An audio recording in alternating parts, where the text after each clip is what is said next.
Good afternoon and welcome everybody to let's call it a first of its kind RBI Club Luncheon. I'm Aaron Goldsmith and we're joined all the way in Colorado from Mariners manager Scott Servais. Scott, it's great to see you, man. How are things? Hi, Aaron. Great to see you too.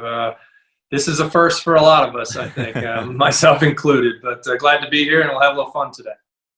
We will. We've got a lot of questions that folks from the RBI Club have submitted that we've had a chance to go through that we'll be asking Scott. Scott and I will have a chance to speak in a little while as well, just about kind of the abrupt ending of spring training, what he's been up to recently, how he's been staying in touch with his players, all kinds of things like that. But just a few quick announcements before we get to any of that.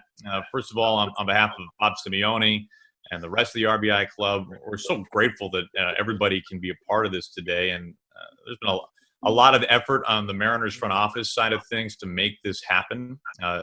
This would seem like it would be a pretty easy thing to put together, but there's actually been a lot of logistics to make this meeting happen. So our thanks to Ben Mertens, the Mariners video department, who has helped facilitate this, Kevin Martinez, and many others as well.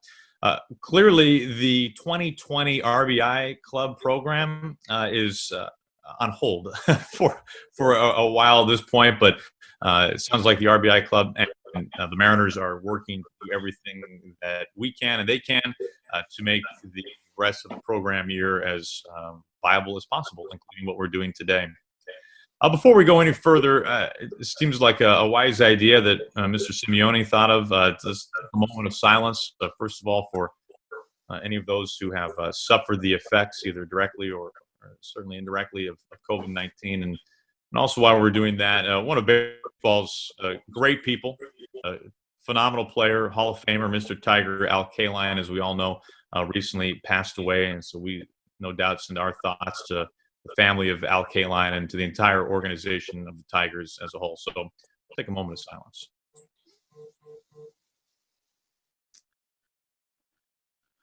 Well, Scott, as we say hello from Seattle to Colorado, first of all, this is one of the most bizarre things that the sports world has ever gone through, not just baseball, but the entire sports world, the entire world overall.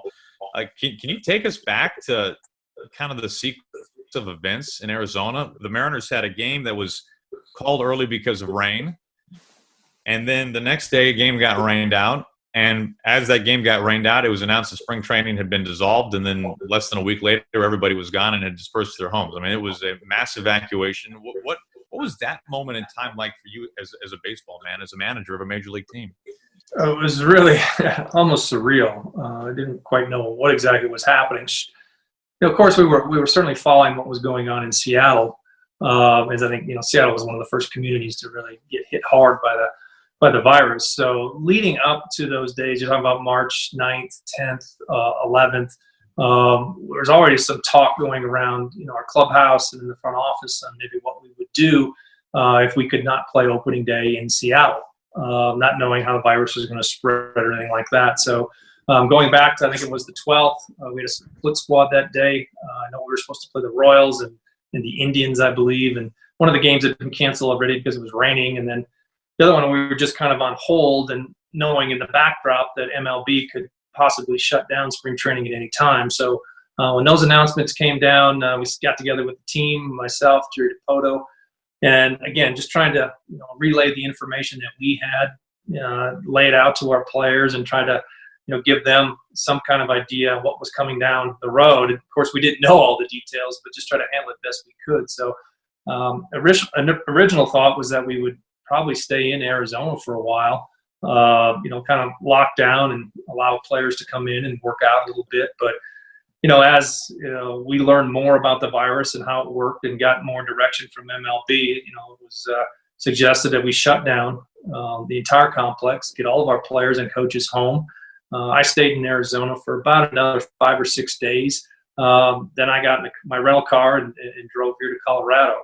So that's where I've been since, trying to stay in contact with our players, our coaches, the whole organization, really communicating through media, things like Zoom or Microsoft Teams and things like that. So at least you can see people when you're talking and trying to keep those relationships going, best we can. But it's been a trying time in baseball. Scott, I imagine the most important question is, how are you staying in shape? My shape really doesn't matter, although our players are really doing a good job. Right away, understanding that each player situation is so different, and the fact that you can't go work out at a local gym or anything like that, you got to kind of work with what guys got at their homes. So our strength and conditioning coordinator, James Clifford, has done a really nice job putting together programs, sending out resistance bands, different things to different guys based on what they had at their home. Some of our players have home gyms. They've got kind of things worked up in their garage. A number of our players do, and are trying to stay some level of fitness in that, and then trying to, maybe if they've got somebody to play catch with, our pitchers just kind of keep their arms going. You see a lot of our hitters have bought nets and tees, and they're working out a little bit that way in the garage. But it's challenging, and the most important thing is we can somehow get our arms around this. As a society, baseball is just secondary, and really the gratitude that I have for all of the healthcare workers, the supply chain, specialists, the grocery store workers, the people that are just going above and beyond. In the Seattle area, can't say enough about it. It's really, really awesome what they're doing, allowing us, the rest of us, to kind of go on with our lives, so to speak, as best we can. All right, so you talk about home gyms.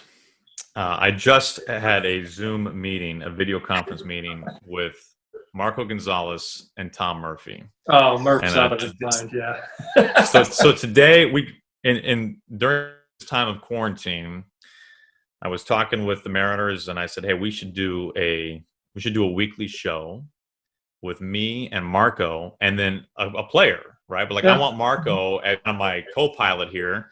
It's going to be way more interesting, and I'm going to get way more players if I got Marco with me." No doubt. So we did our first one today, which will come out in about a week's worth of time. It'll be on the Mariners social platforms. We talked to Murphy, who, as you know, lives in very rural, small New York. We talked to Tom for an hour.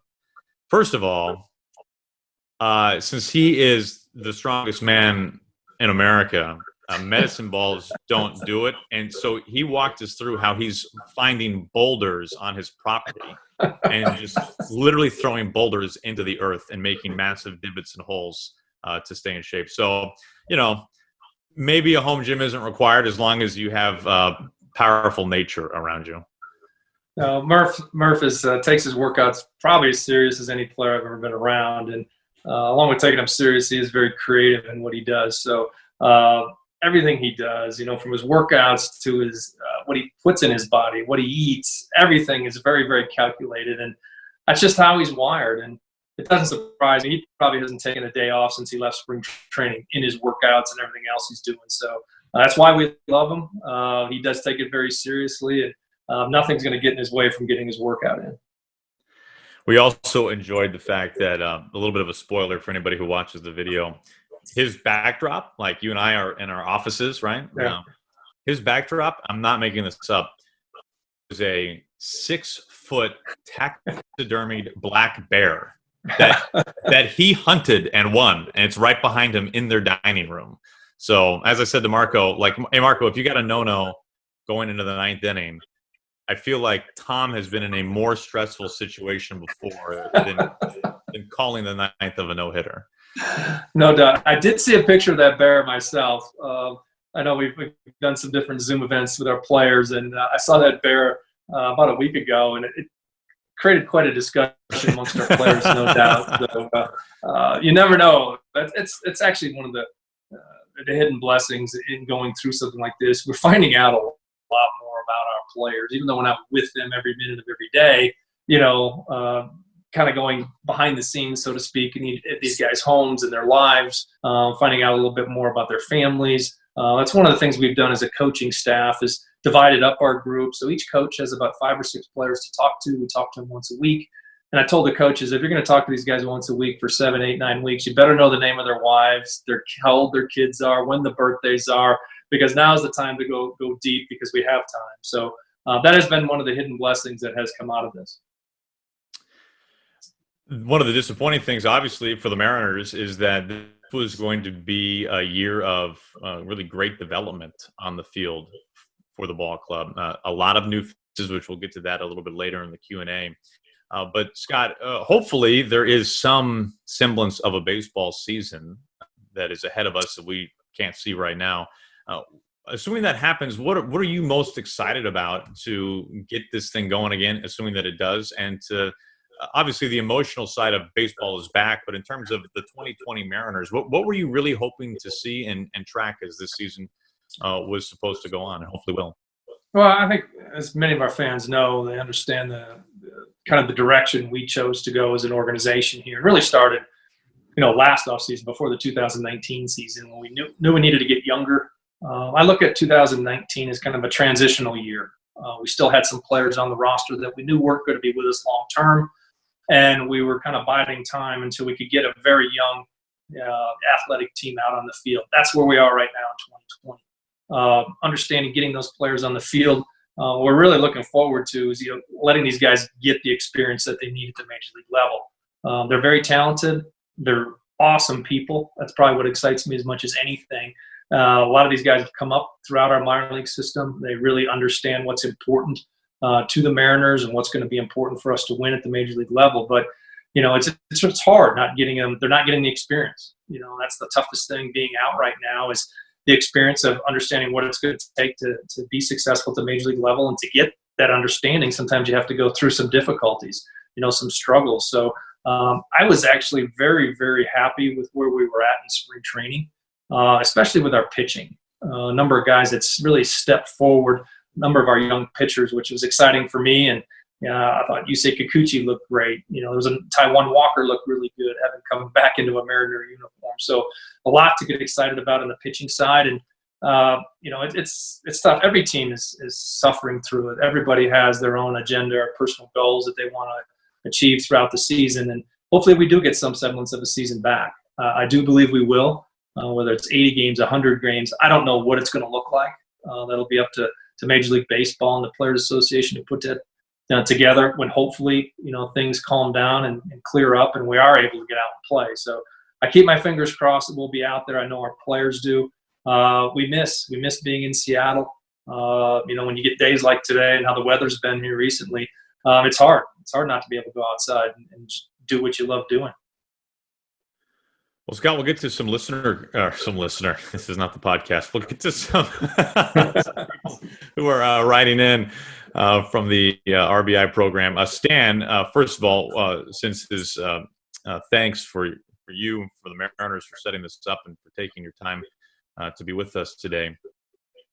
He's curious about one of the many, many prospects the Mariners have, a position you're very familiar with, Cal Raleigh. How many games do you think will Cal need in the minors and AAA in particular to develop into a major league catcher? And kind of where is he right now? What does he need to do in order to get to where he obviously and the Mariners want him to be eventually? Yeah, Cal's a very intriguing prospect. Made a ton of improvement, a ton of strides forward last year during the season. And obviously the fact he's a switch hitter, he's got power, he's a big, strong guy, he's got a good arm. Really improved his receiving skills. There's a lot to like about his entire game. I think one of the things that excites me most about Cal is Cal's really got leadership ability. Has really developed a close relationship with a number of pitchers, Logan Gilbert, the Dunns of the world, and Sheffield, some of the guys he caught in AA last year. So he's on the cusp of being ready to come to the big leagues. Still needs a little bit more seasoning at the minor league level. Just dealing with different situations and going through the grind of playing, every day and moving along and understanding what his body's going to take and how it's going to respond to different things there. So, however it breaks out, whether Cal plays, this year in AA or AAA, he does need some more seasoning as far as the number of games. Sometimes, the players, they really make the decision for you on that. They let you know when they're ready. We have a really great group of guys, our coaches and leadership and player development. I stay out of those decisions. I've been in that seat before, and you really have to trust the people that are with them every day. The minor league managers, the pitching coaches, the hitting coaches at those levels, and say, yeah, this guy's ready for the next step, the next challenge. So Cal is definitely on the radar. He's a player you're going to see a lot of down the road here in Seattle. But right now, the catching as we stand in the big leagues, Tom Murphy and Austin Nola, really like those two guys. They're wired very similar to Cal. They have the ability to lead, and they're really good in the relationship part of dealing with pitchers. It's really important, certainly when you have as many young pitchers as we have. So really like where Cal's at. He's going to play a lot in a Mariner uniform, and his time will come soon. Is it maybe especially difficult with a catching prospect as to know the exact timing when they should be called up? Because after all, you have the swing, right? He has to be ready at the plate with the bat in his hand to compete at that level. But then he also has to be developed enough for the game's premier defensive position behind the plate, which is so important. I mean, is it possible for an organization to wait till both of those aspects of that player's game are major league ready, or is it always going to be one is a little bit behind in terms of major league readiness? Well, it never works out perfectly. Sometimes guys get the opportunity to come to the big leagues just because you need. Maybe there's an injury and he's the best available guy at that moment, and we do feel he's ready. So, what's more important, offense, defense? I do know the defense is part of the game now. Even though I enjoy that part. That was what I was as a player. The defensive catcher was into calling the game and helping pitchers. With all of the information we have now and the scouting reports and the data involved, you really have to be cerebral back there and understand how to put a lot of that in play. The beautiful thing of what we're doing is all the data and the information has come into the big league level. We're also doing the same thing at the minor league level. So not as in depth, obviously. We have more track record with the guys at the big league level, but the similar reports, the sign sequences we're using, how we're going about our game planning every day with the pitching coaches, very, very similar. So the transition for Cal when he gets to the big leagues should be pretty smooth because his prep isn't going to change a whole lot. Of course, the players are going to be a little bit better. They're going to be able to do more. The velocity, the breaking balls are going to be better, and they'll have more experience than they have at the minor league level. But how his day is lined up and the prep he goes into and getting ready for a big league game isn't going to be a whole lot different than what he has at the minor league game, which is really unique. I know when I made the jump from the minors to the big leagues as a player, it blew me away. Like, this is a whole different ballgame, and being able to recall certain things in a scouting report, having a relationship with the pitching coach, and understanding what goes into the not just the game calling, but game management. So I think we're way more, we're better equipped to help our players in that regard right now. And it's really one of Cal's strengths anyway. He understands the game. His dad was a longtime college coach. He really gets it. So, again, very bright future for him, and he's definitely going to be one of our top prospects we'll be looking at closely this year. Damon has a question you touched on a little bit earlier, and I'd like to hear you expand on it some. He was wondering how you are maintaining communication with the players during this time, and you mentioned that there's essentially like a phone tree or a calling group set up. Yes. How was that divvied up? Who are you calling? Tell us a little bit more about that. I'm calling all of them. Our coaches, and understanding that what we want to do is our coaches that already have really good relationships with certain guys. Certainly Perry Hill, our infield coach, is going to be locked into talking to our infielders. Tim Laker, obviously, got 5 or 6 of the more veteran hitters that he has a relationship with, Jared DeHart. So it's kind of divided up that way. Understanding that, Pete Woodworth is going to be our pitching coach, is going to have, really want to stay in tune to what our starting pitchers are doing and calling those guys. But the reason for the calls just isn't to check in on what they're doing, fitness-wise or what they're throwing. It's more of how are they doing, medically. They feel okay. Their family's okay. Is anybody in their immediate or distant family affected by what's going on in our society right now? So there's all these other things that play into it too. And it's really something that I'm very proud of and feel good about where we're at with the Mariners. We've really created that family type atmosphere with our players, knowing that we care more about them than just what they can provide for us on the field. They're people, and we can't ever lose sight of that. They're not just a guy running around with a number on his back and that's how we treat them. We really want guys to buy into the family atmosphere we have. But I've often said, you can't BS players. They can see through it. So you've got to be genuine in what you do. And, hopefully a lot of the things that we're doing during this downtime now kind of helps build upon that, because we've done a great job in developing our young players and building that trust with them. We don't want to lose any of the momentum we had. Now, the fact that we're not seeing everybody, face to face every day. So the calls are really important. To check in on them and their families and seeing how they're doing, obviously physically. But, myself, I actually the other day I just sat down and I called about 16 guys in one day just to check in, and some calls are 3-4 minutes. Some calls are 15 minutes. I get to hear about Vogie fishing and what he's up to down in Florida. So some guys are looking to talk a little bit more. Some guys are just quieter. J.P. Crawford, he doesn't like to talk a whole lot. But just letting guys know that we're not forgetting about them. Want to have fun with them. Want to give each other a hard time. Kind of the razzing that goes back and forth. That's really what guys miss. They miss the competition and playing, but they really miss the camaraderie you have in the clubhouse. So later today, we've actually started a book club. And I didn't know how this would fly. It has been fantastic. We'll probably have 25 or so guys on a Zoom call here later this afternoon. And I think it is some to talk about the book, but it's more to kind of let everybody see each other, give each other a hard time, and have a little fun with that. What was book number one? Book number one was Chopping Wood, Carry Water. I would highly recommend it. It's a very easy read. I've enjoyed it. A lot of our players have, so it's something to take a look at. And a minute, Skip. You just needed a little bogey. You just needed a little bit of that. Everybody needs a little bogey. I will let you know. So right at the end of March, I live close to. I'm out on some property here in my place in Colorado, but I have a little. It's a little lake. There's fish in it. Whatever. There's a bunch of rainbow trout. So I thought I was doing great. I went out and I caught a nice fish. I got a nice picture of it holding it up. I'm like, I'm going to shoot this to bogey. So I shoot it to bogey, and it's not. I don't know, 20 seconds later, I get a picture shot back to me of the 25-pound grouper that he just caught with his 3 guys out on some boat. So I'm like, bogey, you win. You can't. You're not gonna fight that one. But just the back and forth with him is always a treat. He keeps it loose. He keeps it fun. Hey, and a number of attendees are asking a similar question. Damon was wondering about this. David as well. Your thoughts, your feelings about playing what has been publicly proposed, and there's obviously still a number of major hurdles, but there's discussions about playing a shortened season in Arizona, having all 30 teams fly out there, using spring training sites, no fans in attendance.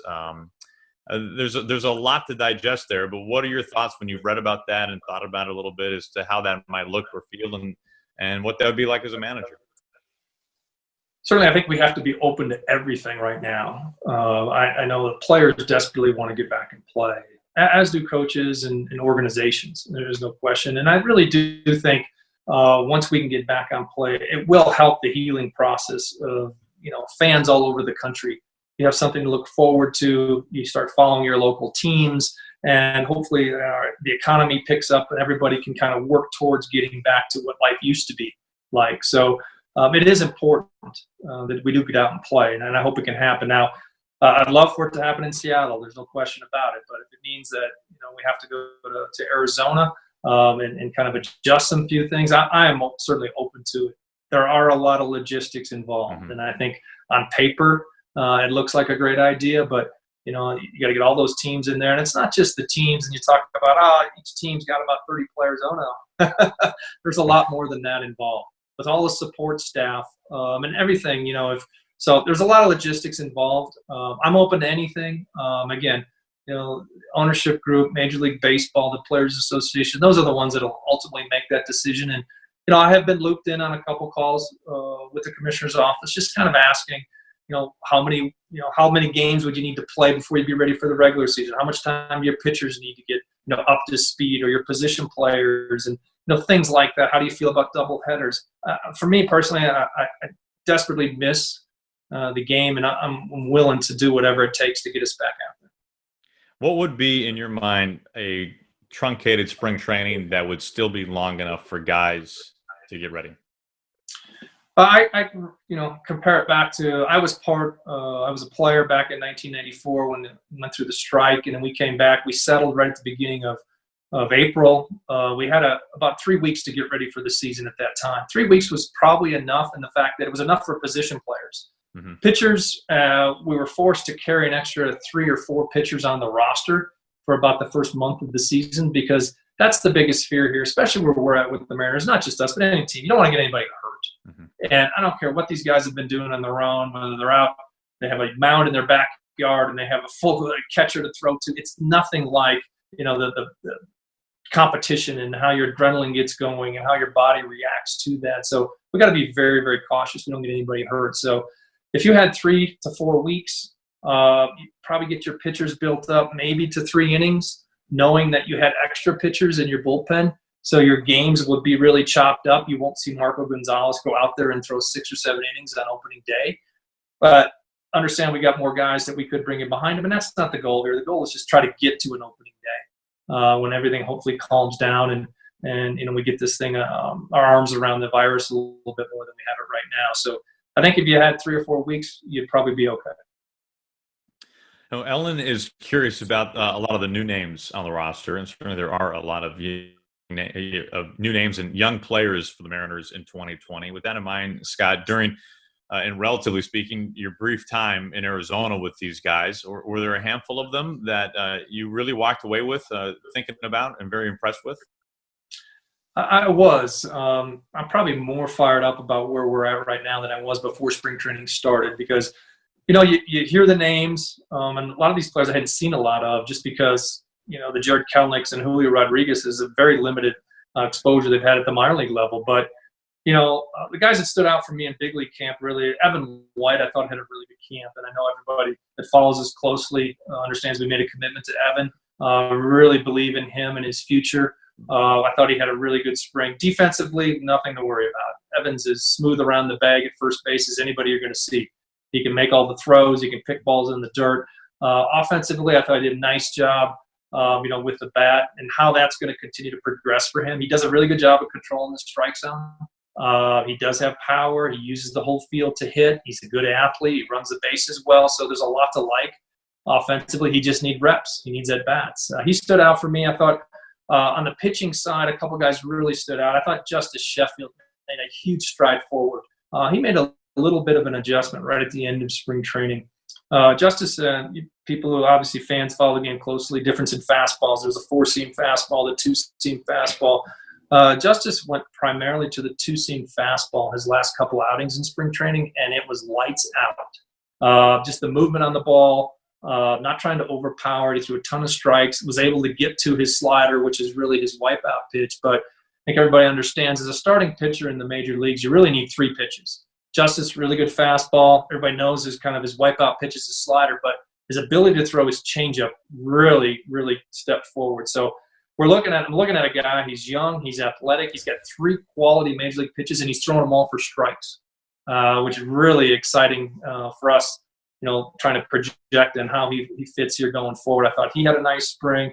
I thought Logan Gilbert had a great spring. We had really I'd only seen Logan 1 inning, and that was the spring right before, and it was his first inning ever in professional baseball, and he struggled. He didn't get through the inning, but I know he had a good season in the minors last year.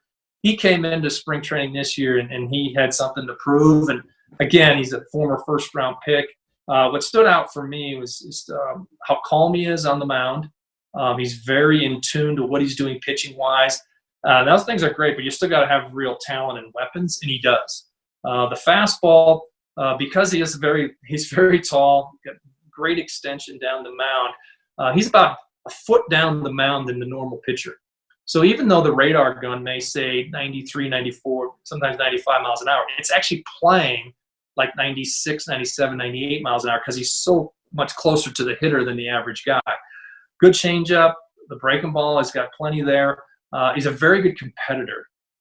Funny story, and I think many of the fans know, we spent a lot of time in spring training kind of breaking down our team and spending a lot of time in morning meetings getting to know each other. And every morning I interview 2 players. And one of the days, obviously Logan Gilbert, we got him up and tell us a little bit about yourself, Logan, where you're from and how'd you get here. So many players in the room that don't know anything about Logan Gilbert. Kyle Seager doesn't really know Logan Gilbert other than he was a first-round pick. So getting the player to talk about himself and his family and how he got there.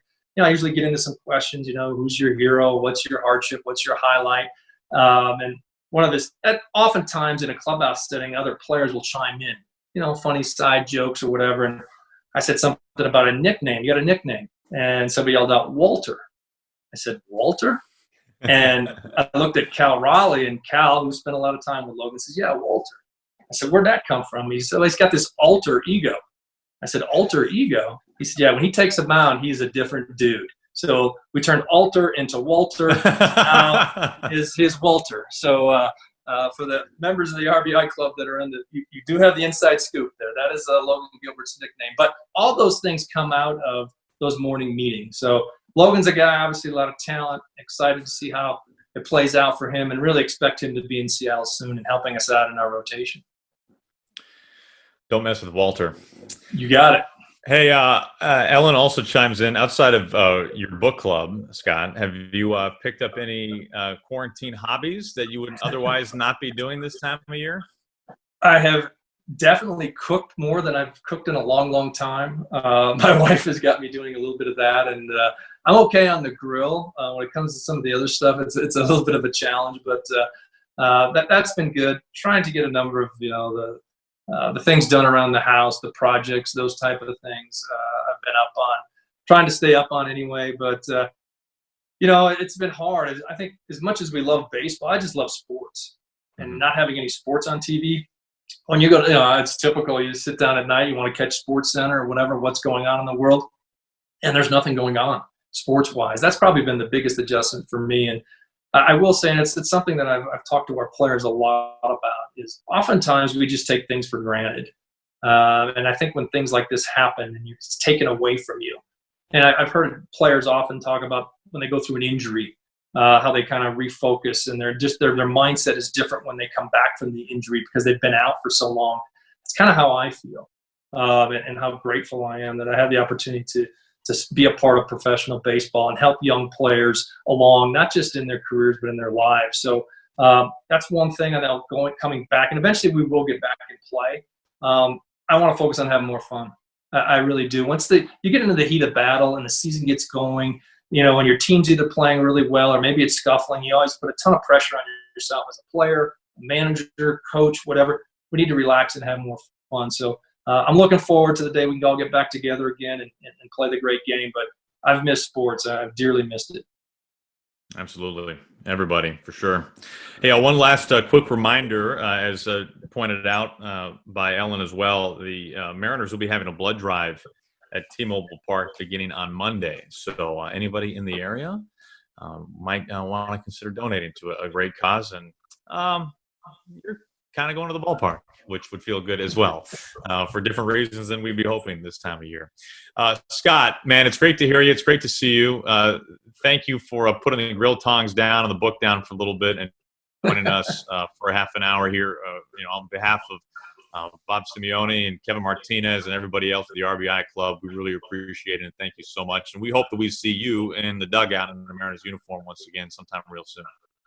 Thanks, Aaron. I appreciate you for having me on, and look forward to seeing all of our fans back at T-Mobile here soon. Absolutely. Well, thank you all for being a part of this groundbreaking RBI Club luncheon. Hopefully this will be our last digital one, but who knows? We'll improvise and do what we can to bring some Mariners content to you. But hope everybody has a safe and healthy and very happy weekend, and enjoy some sunshine here in Seattle. Thanks, everybody. Appreciate it.